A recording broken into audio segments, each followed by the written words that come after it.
Here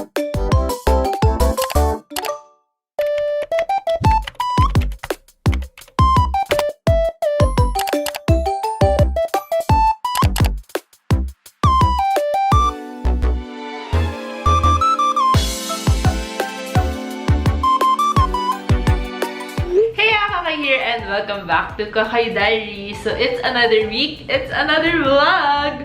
So for this video, honestly, when I asked you guys yung mga vlog suggestions that you want me to do, and most of those are room tour. But then the thing is, yes, sure naman na magkaka-room tour tayo in the future. But the thing is, since ECQ happened, I wasn't able to purchase or like paayos yung mga things that I needed to do sa room na to. So, in the future, for sure, may room tour. But then, for now, I just want to share with you guys yung mga home decors that I currently have or recently bought since marami talaga nagtatanong sa inyo. So, ito muna yung first part, I guess, of the room thing decor emerald. Ganun. So, before we start, I hope na nakasubscribe ka na because why not? So, some of the things here that I bought, I just recently bought through Shopee or Lazada during this ECQ. And for the others naman, I bought it. Actually, halo-halo kasi siya. Yung mga iba, Shopee, Lazada, minsan Facebook Marketplace, or like through directly sa shop online. So yeah, I'll just be leaving everything sa description box below so that you can check it out kung saan ko sila nabili. Okay, so first part in this home decor haul. This part is not specifically home decor, but siguro for home use. So medyo related siya sa kitchen, I guess? Yan. So first one, tanan! So I bought this insulated mug. So double-walled siya. And this is perfect. As you guys know naman, puro coffee contents ang inaabangan nyo sa akin sa stories ko and here sa vlog.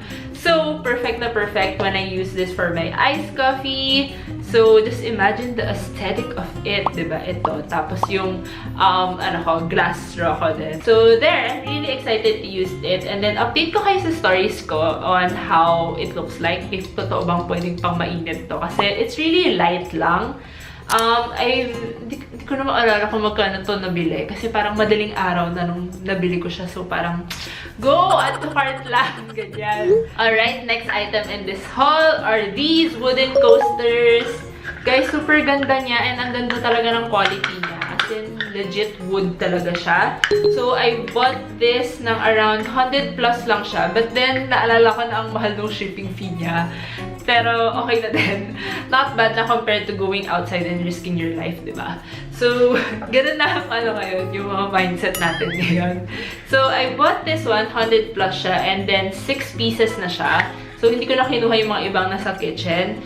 But then, the thing is kasi, yung coaster na ginagamit ko here sa room is just the flat one. So, every time that I put my iced coffee, nagdi-drip talaga yung water niya. So, what I really like about this one is that medyo may hollow siya here.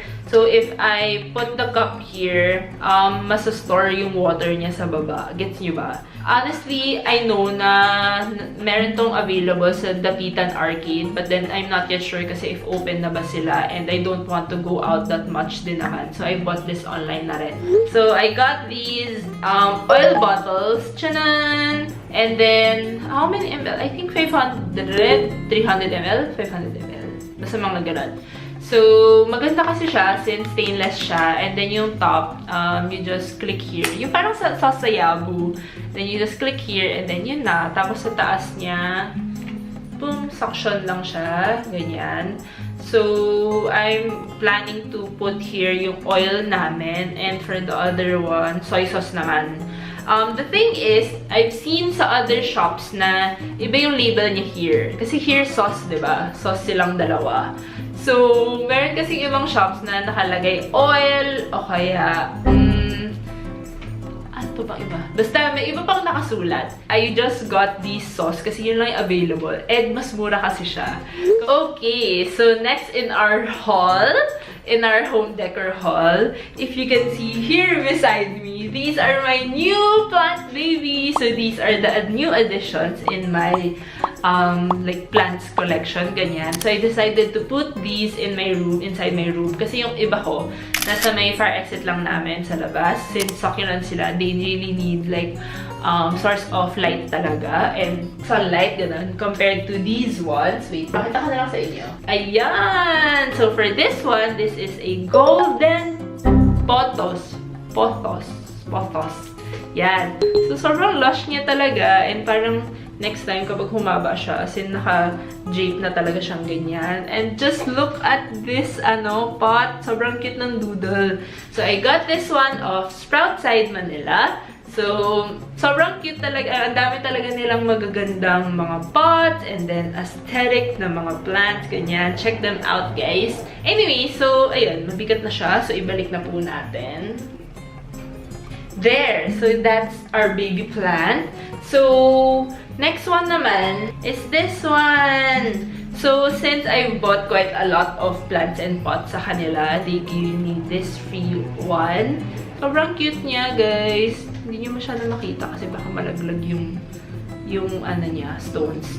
So, hindi ko na maalala kung anong tawag sa plant na to kasi ang haba talaga. I-flash ko na lang here. So, sobrang cute talaga. And very low maintenance lang tong mga plants na to. So, next one, since related sa plants and all, so, I wanna show you guys this watering can. Grabe talaga. Parang feel ko na nadaan na naman ako sa itsura ng watering can na to.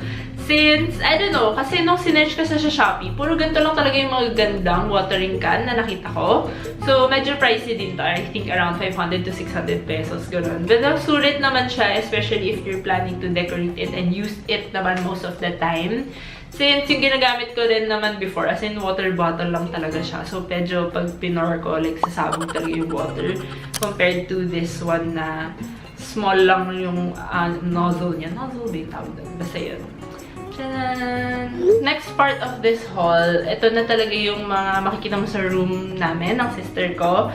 So, first one, I got this off sa Shopee. It's a wire container. Ayan. So, makikita mo sa likod, may hole siya. So, basically, it holds all your chargers kapag nakasaksak siya sa extension cord.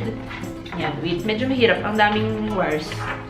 So, ganyan siya. So, you can put here inside yung extension mo. And then, doon, itatago mo lang lahat ng wires basically doon habang nakasaksak siya so that it won't look very cluttered. Alright, so next one, I bought this off Shopee as well. So, this is a very bohemian looking Aztec na bag hook. So, meron siyang 5 na hooks. So, they also have an option there na may 3 or 4 hooks. But then, I felt like I needed the 5 na para at least ma-maximize ko na yung usage niya. So, ang ganda din ng quality niya. So, wood yung base niya. And then, here din sa sides.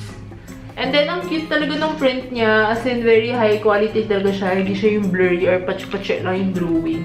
And then, at the back, meron din siyang pang-hook. So, pwedeng may handle kayo or whatever. Gaganyan nyo na lang. Hello, editing ko kay here. So, I just want to drop by and say na fake news yung high quality because when we tried using it and naghang kami ng mga heavy bags, turns out yung knob, natatanggal siya from the wood itself. So, yeah, if you're planning to buy that, just make sure to don't hang very heavy bags or like something na babasagin kasi just in case na malaglag siya. Yun lang, back to the video. Alright, so next part in this haul. This is probably my most awaited purchase kasi ang tagal niya talagang dumating. Parang feeling ko 2 weeks. Parang kinakabahan na ako na hindi ipapadala ng seller kasi this came from overseas sa China. So, I've been looking for a good tapestry to cover. I don't know, actually, hindi ko talaga alam saan ko sila ipi-place. But then, overwhelmed ako talaga sa design kasi sobrang cute. So, first one, let me show you guys. As in, super laki niya. Para siyang medyo queen size na ata yung size niya. So, this is the tapestry. Ganyan. Hindi nyo na ako makikita. But, Kebs. Kita nyo ba? Kita nyo ba yung print? So, I really love the print since if you guys know me naman, medyo ganito ang personality ko. Like, very, like, pastel and light and abstract type of prints, mga ganyan. So, I really love this. Honestly, sa sobrang ganda ng quality niya, like makapal talaga siya. Parang pwede ko nga siya gamitin as a beach mat in the future kapag pwede nang lumabas at mag-beach, diba? So, since tapestry siya, it also comes with these hooks. Honestly, ang ganda kasi they have 3 options. So, first one, they have this adhesive and then you can just hook it.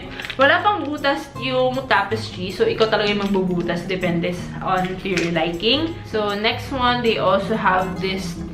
Hindi ko din talaga alam kung ano to. Baka itutusok mo siya dyan. Tapos, i-hook mo. Ganyan. So, they have here 3 na ganito. So, hindi ko sure kung paano siya gamitin. And then, they also have this clips naman. Ganyan. Tapos, meron din siyang pang dikit, yung 3M. Yan. So, sobrang dami option. Parang 1, 2, 3, 4. 4 types of option on how you can hang it. So, super ganda. And ang ganda ng quality. And if I remember correctly, mga 300 pesos lang tong tapestry na to. So, super nice. And it also comes with different sizes. And super daming designs na available. And marami ka talagang mapipili doon at depende sa aesthetic mo. So, pili ka na lang doon, diba? So, I got 2 tapestries, parang wall kemerut. So, this is the first design. And then, the second one is this! Kita niyo ba? Sana kita niyo. Tchanan! Tchanan! Basta, it's really huge. Yun kasi yung bala ko na background on my future videos siguro. So, baka dito ko siya ilalagay or somewhere there. Yun. So, let's see. Ayun. So, let's see. Next one is same din. Parang hinahang din sa wall. Pero different siya. Canvas siya.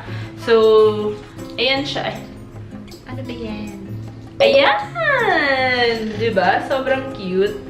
So, the first one, actually, body siya. Parang bubay. Ayan. Siyaan. Tapos, camera. So, I'm planning to hang this sa bathroom namin. Honestly, hindi ko kasi in-expect na ganito siya kalaki. So, akala ko, pwede ko siyang i-chop-chop. Like, i-cut talaga. Tapos, pwede ko siya ipa-frame. Pero parang medyo nanghihinayang kasi ako if I should cut it pa. So, it also comes with, yun din, yung mga sticker thing and then yung tali niya. Since you're going to hang it kasi, di ba yung dito? Parang ganun. So, ihahang mo siyang ganyan. Gets niyo naman, di ba? So, this one, ito yung first design. And then, meron din siyang tingi-tingi here sa baba. So, this is the first design. And then, second design. Tanan! Ganda talaga. Favorite ko talaga yung mga ganyang design. Last design. Tanan! Honestly, hindi ko to alam. Hindi ko gets kung ano siya. Pilik mata ba to? Araw? Tao, bagay. So, I got, So, I really like the color here kasi it matches the first one, yung parang body, ganyan. So, ang cute niya lang. And then, the thing is, you can also remove itong wood na to. Ayan. So, depende din kung how you're going to use it or whatsoever. Ayan. So, super ganda na yung quality niya and canvas talaga siya, makapal. Parang tote bag na mas makapal pa. Parang gano'n. Okay, so last part of this.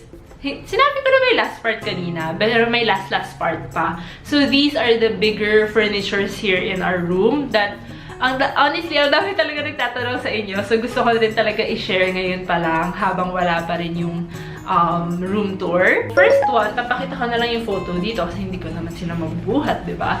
So, first one would be this mint trolley. So, this one I got way back before ECQ pa. So, actually, before we move pa, binili na namin to. Kasi nga, we are really aiming for that color and medyo mahirap hanapin yung color na yun. Kasi parang nakikita ko sa feedback, iba-iba yung shades na napipicturean. So, siguro sa camera quality na lang din nung nagre-review. So, this one, I really like the quality kasi ang sturdy niya. And then, when it was delivered to us, hindi pa siya na-assemble. So, DIY talagang napaka-manual. Honestly, with all the moving and all, parang medyo na-hone ko na aking pag-assemble skills, ganyan. Kokoy, don't need no man, ganyan. Pero, okay pa naman kami ni JL, ng boyfriend ko. But then, yun nga, parang it really shows my independency on like building things na hindi mo naman kailangan maging like a guy. Parang kahit babae ka, magagawa mo yon because you are strong enough to do that. Yun. So, ano na namang pinagsasabi ko, di ba?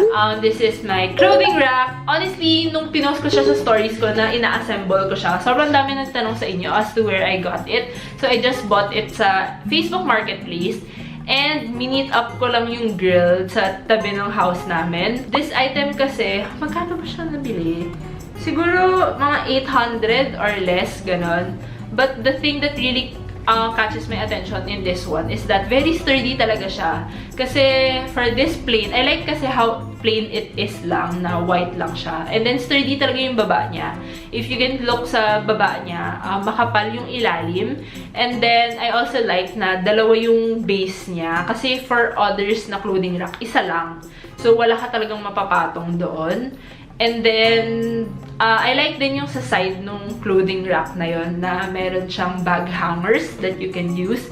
Kasi for others, ganun lang talaga siya eh. I'll be linking down below na lang. Sana available pa yung item niya na yon. But then, I'm sure sa Facebook Marketplace, marami naman nagre-resell ng ganun. Just make sure na you really have to check the quality again of that item. Hello, Kokoy here in voiceover form. So I just also want to include this metal drawer from Hando Furniture. This is a gift from JL. And then, gusto ko lang din i-include dito kasi baka may magtanong din sa inyo. So, what I really like about this is that hindi siya bulky, but at the same time, enough yung storage space niya. So, per drawer, kasya naman yung mga gamit ko. And then, I really like it kasi it's easy to wipe and clean, ganyan. Tapos, very minimalist din siya. So, parang feeling mo IKEA. Sa IKEA mo siya binili, ganun. Anyways, yun lang. I'll be linking it also down below if ever na you're interested to buy this one. Yun lang. Bye! And then, down to the last two items. Ito talaga, kung akong salesman, dami kong narang-benta sa item na to. Since, if sa Instagram story ko, as in, I usually post this, since this is the first view that I see in the morning when I wake up, so these are my desk and my chair. So, first one, yung chair, pakita ko na lang here.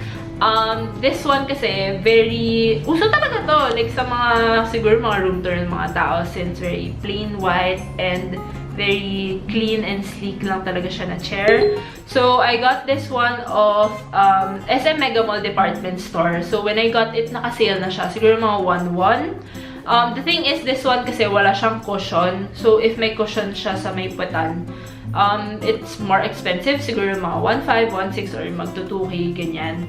So, okay na naman na sa amin yung plain one lang. And then, the thing is, it's not the most comfortable chair. Lalo na if sobrang tagal ka talagang nakaupo dyan. Like, minsan if I work, I sit there the whole time. It's not really comfy. So, I'm really planning to buy a pillow pa for that. Naabutan na rin kasi ng ECQ. So, I wasn't able to buy it yet. But then, overall, good naman na siya compared to... Mahal kasi talaga ng chairs. Lalo na talaga if nagre-renovate ka or nagre-redesign ng room. Mahal talaga ng chair. So, last one is my desk. Dami talaga nagtatanong sa akin kung saan ko siya nabili. So, I got this one of Huli Furniture. And it's an online shop lang. This one, you can really see this type of table sa Shopee and other stores. But then, yung binilhan ko kasi, I feel like sila na talaga yung cheapest na available. And then, they also have like 4 different shades pa. They have white, black, maple white, and then this one na brown. Brown ba to? Orange. Basta yun. So, there. Honestly, this one is not the most stable type of table. As in, tipong hindi mo siya pwede upuan. And laminated lang yung wood niya. But then, the thing is, hindi naman namin kailangan ng super duper sturdy. Hindi naman kami magbabattle or what sa table na yan. So, very, like, common use lang naman. As a table lang talaga. Hindi ganun kabigat yung ipapatong namin. So, it's really not that bad.